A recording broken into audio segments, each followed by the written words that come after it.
आम्ही कावनाई तीर्थक्षेत्राला आलो आहे आणि त्या ठिकाणी गजानन महाराजांचं तीर्थक्षेत्र आहे आणि दर्शन वगैरे केलं आणि चालता चालता धपकन पडली तर ही अशा ठिकाणी तिचा गुडघ्याला लागलं.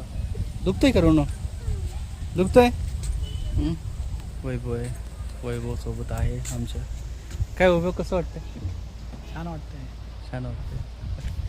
तर कावनाई तीर्थक्षेत्राला भेट देऊन कसं मन प्रसन्न वाटतंय. म्हणजे ट्रेडिंगसाठी पूर्ण माइंडसेट वगैरे करू शकतो. हा कावनाई किल्ला आहे तर तुम्ही बघत असाल तर हा बघा, हा कावनाई किल्ला आहे.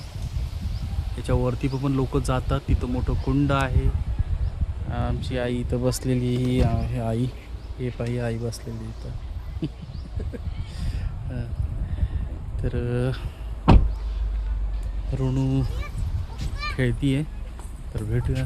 हे बघा इकडचं बाहेरचं व्ह्यू दाखवतो मस्त. हे बघा किती मस्त व्ह्यू दिसतंय.